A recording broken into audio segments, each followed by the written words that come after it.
If you have one shoulder that sits lower than the other, I'm going to give you a great exercise that will help give you instantaneous results, improving the symmetry of your shoulders and potentially even how they feel and move. What's interesting to consider is that when we have asymmetrical shoulders, it's not necessarily because of the shoulder itself. It's oftentimes a rib cage positional issue, meaning that we have ribs on one side that are more turned in and down, and ribs on the other side that are pulled more up and away.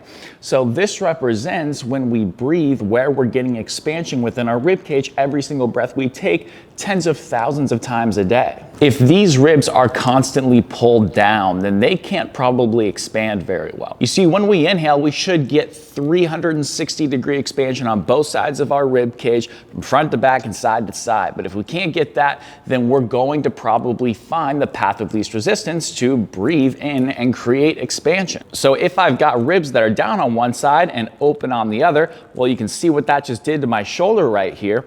That means that I'm going to continuously expand via the path of least resistance to the ribs that are more easily expandable.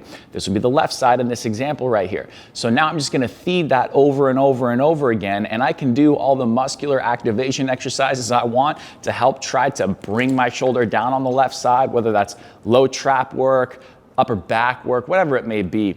It doesn't really matter because we're not fixing the root of the issue, which is the ability for, if the right shoulder was lower, this right chest wall to open up and expand. Then once we get that, we now can have our body breathe in and expand this 20,000 times a day, and we don't need to necessarily worry about our muscles as much. That's not to say muscles aren't important, it's just that they are secondary to a greater underlying problem. So the breathing component of this exercise is going to be of the utmost importance. Please don't overlook it and make sure you're getting the expansion in the areas that we want. I'm going to show you an initial variation and a progressed variation. What we're going to do is start in a side-lying 90-90 position, meaning we have a 90-degree bend at both our knees and our hips, and our feet are flat on the wall. We have a pillow folded in half, so that way we have a slight side bending to the top side right there. Not so much to where we feel tension in our neck, just a little bit. So generally just taking a thin pillow-ish and folding it in half is good enough. Now, the goal of this is just to isolate our downside obliques and just be able to breathe through that for the first progression. So all Jacob's gonna do is make sure that his hips are stacked on top of each other, feet are stacked, and shoulders are stacked. He might need to tuck his bottom side shoulder in a little bit, so that way he can make sure that his shoulders are perfectly stacked on top of each other too. And there's no tension in his neck whatsoever. So the first step is Jacob is just gonna exhale through his mouth and feel his lower ribs come down. And at the end of that exhale, he's gonna feel a little bit of side abs engaged. So a nice sighing exhale, like ah, rather than a. Once he does that, he's going to put some pressure into the wall with his feet and just flatten out his feet. Maybe like a 3 to 4 out of 10, not much more than that, just enough pressure to feel the entire foot flatten out on both sides. It's probably gonna be a little bit easier for you to feel your bottom side foot flatten out than your top, but just have the intention to flatten both out, making sure that your pressure is evenly distributed from your heel all the way through the ball of your foot, and your toes are kind of relaxed. Now, the last step of this is to take this top hip and reach it away from you without losing these ribs tucked in and down there, with your neck staying relaxed. So all Jacob's gonna feel here are his downside obliques, his right side abs working here, because he has a little tunnel in between his right abs and the floor.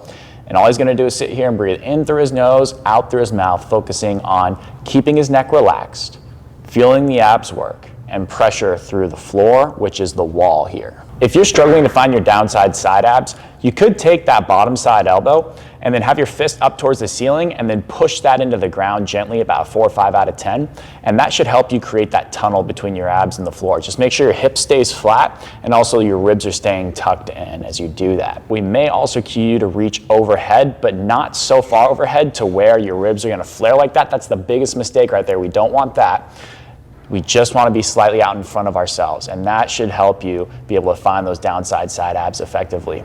So the keys here, to summarize, are 3 to 4 out of 10 pressure through the wall, downside side abs without the ribs flaring, and the neck is relaxed. If this approach makes sense to you, it would mean a lot to the channel and myself if you could smash that thumbs up button. Now, this is an exercise that addresses the position of the rib cage and somewhat of the other area that could be influencing this, which is the hips.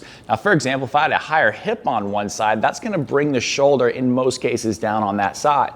So we could work on the rib cage, but if we're overlooking the hips, that could be potentially problematic because the hips could be feeding the rib cage and vice versa. So we need to address both. That's why my beginner body restoration program could be a really good option for you. If you feel like you have imbalances or you feel like your body just doesn't move as well as it once did or you want it to, this is a great program for you. It's designed for anyone to be able to do, and I will link it down below in the description. Now, the progressed variation of this is to really make sure that we're getting those side abs on the side of the higher shoulder. Let's say again, the right shoulder's lower. If we get these abs on the left to come down, that's gonna pull the rib cage down on that side. And that will be further aided by giving myself an overhead reach on the right side. That will help me further facilitate the expansion of those right side ribs. This is an absolute money move, but some people aren't ready to do this yet, which is why I gave the first progression. So we're gonna get in this position where we have a 90-degree bend at both our knees and our hips, and we have this elbow of the downside directly stacked underneath that shoulder right there. So it's really important that we get into a palms up position here.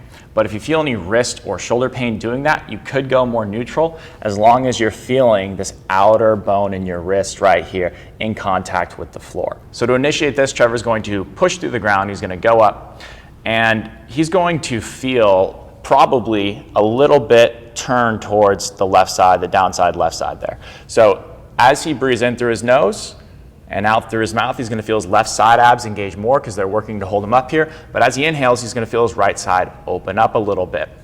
And he's just gonna maintain that position as he goes through sets of breaths here. The progression here would be to add an overhead reach.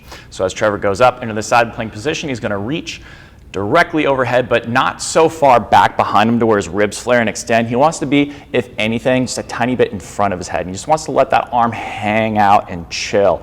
He doesn't want to be tensing to reach it overhead. You can let it just kind of relax. And now as you breathe in, you should feel some expansion alongside this right side even more. I'd recommend doing this daily for at least 3 sets of about 5 to 8 slow breath cycles. The longer and more controlled, the better. And for best results, maybe do 2 sets in the morning and 1 to 2 sets at night.